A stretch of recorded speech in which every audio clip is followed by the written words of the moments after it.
वैसे शायद ही कोई हो जिसे रिवॉर्ड्स लेना पसंद ना हो। हम सभी को रिवॉर्ड पसंद होता है और ऐसे ही एक रिवॉर्ड का नाम है डिविडेंड, जो शेयर मार्केट से रिलेटेड टर्म है। डिविडेंड यानी लाभांश एक ऐसा रिवॉर्ड है जो कंपनी अपने शेयर होल्डर्स को देती है। डिविडेंड्स कई फॉर्म्स में इशू हो सकते हैं, जैसे कैश पेमेंट, स्टॉक्स या किसी और फॉर्म में। ये डिविडेंड उस कंपनी का नेट प्रॉफिट होता है जिसे कंपनी अपने शेयर होल्डर्स के साथ शेयर करती है।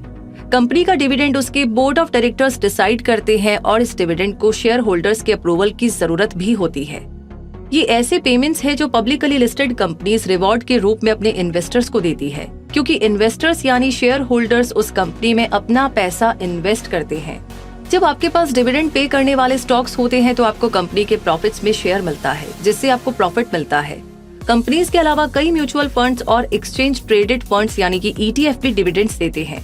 वैसे प्रॉफिट का मेजर पोर्शन तो कंपनी के पास ही रहता है, जिसे वो ग्रोथ में यूज करती है, और बाकी का पोर्शन अगर कंपनी चाहे तो अपने शेयर होल्डर्स में डिस्ट्रीब्यूट कर सकती है।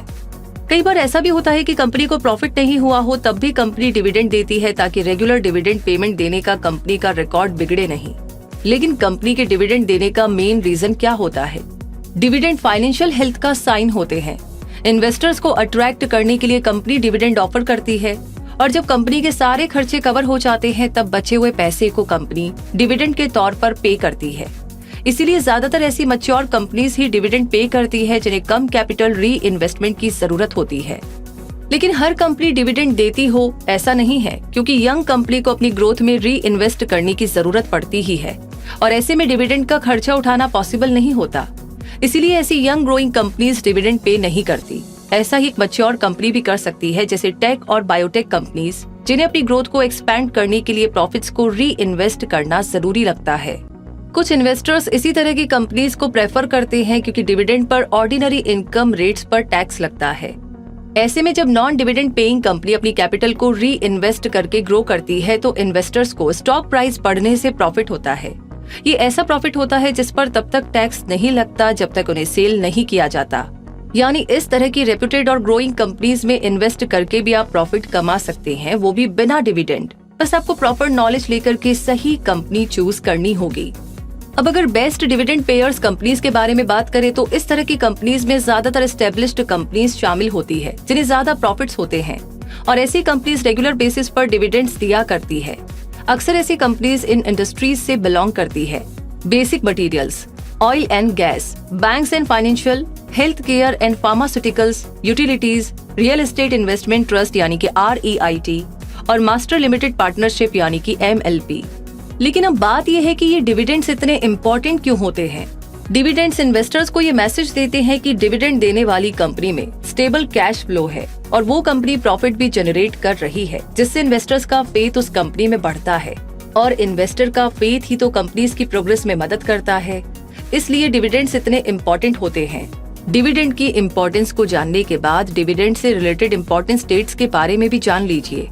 डिविडेंड से रिलेटेड कुछ इम्पोर्टेंट डेट्स होती है, जैसे announcement date, ex dividend date, record date और पेमेंट डेट। अनाउंसमेंट डेट पर कंपनी मैनेजमेंट डिविडेंड्स अनाउंस करता है। एक्स डिविडेंड डेट पर डिविडेंड को एलिजिबिलिटी एक्सपायर हो जाती है। रिकॉर्ड डेट के जरिए कंपनी को यह पता चलता है कि कौन से शेयर होल्डर्स डिविडेंड रिसीव करने के लिए एलिजिबल हैं, और पेमेंट डेट पर कंपनी इन्वेस्टर्स के अकाउंट में मनी क्रेडिट कर देती है।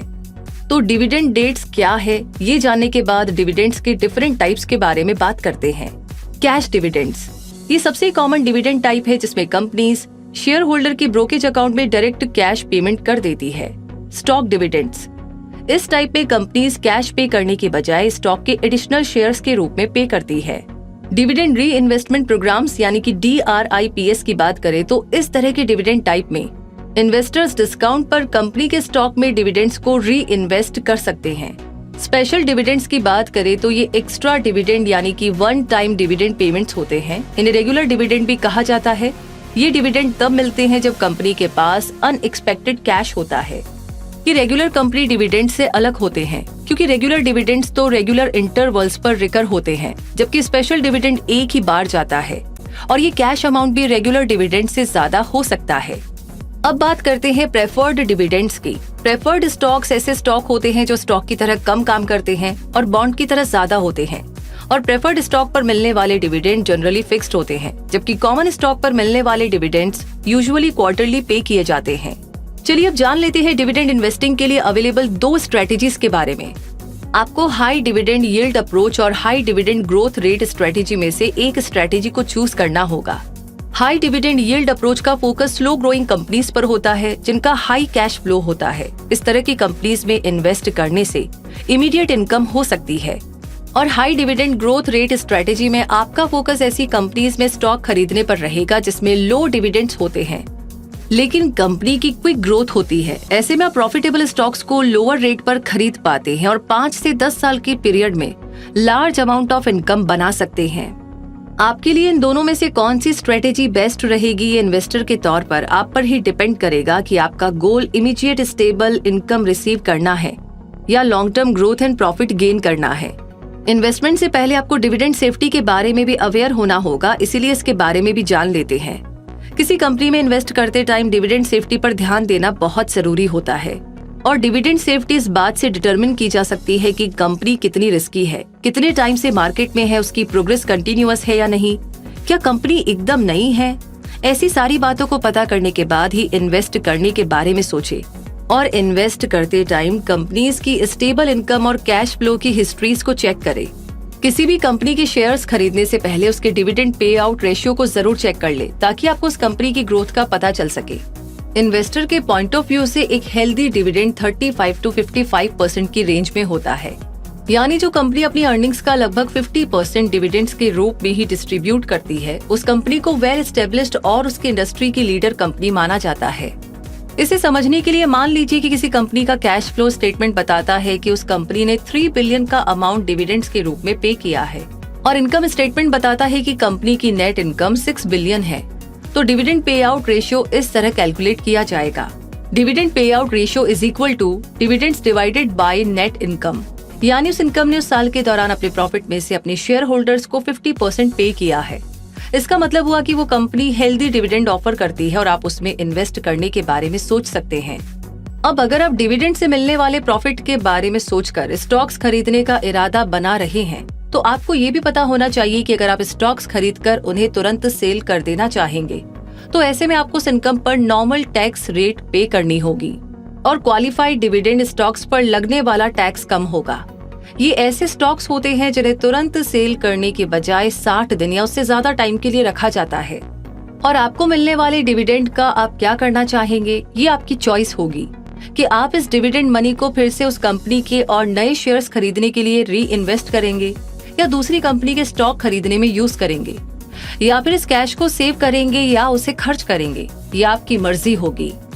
तो दोस्तों, इस तरह डिविडेंड से रिलेटेड सारी जानकारी आपने इस वीडियो में ली है जिसका यूज करके आप बहुत आसानी से शेयर मार्केट में इन्वेस्ट करके प्रॉफिट बनाने के लिए तैयार हो सकते हैं और हम उम्मीद करते हैं कि ये जानकारी आपको काफी हेल्प करेगी। वैसे लाइक ऑलरेडी आप कर चुके हैं तो इसे बाकी लोगों के साथ शेयर करना बिल्कुल ना भूलें और साथ ही कमेंट बॉक्स में लिख करके जरूर बताएं कि ये जानकारी, ये वीडियो आपको कैसा लगा और आगे भी कोई आपका सवाल है जिस पर आप वीडियो देखना चाहते हैं क्विक सपोर्ट पर, तो प्लीज वो सवाल हमें लिख भेजिए और थोड़ा सा इंतजार कीजिए उस वीडियो के आने का। इसके साथ ही जितने नए लोगों ने आज हमें ज्वाइन किया है उनसे रिक्वेस्ट है कि हमारे चैनल क्विक सपोर्ट को सब्सक्राइब करके बेल आइकन को प्रेस कर दीजिए ताकि आगे भी ऐसे वीडियोस आपको समय समय पर मिलते रहे। रूबी आपसे कहेगी अभी के लिए धन्यवाद।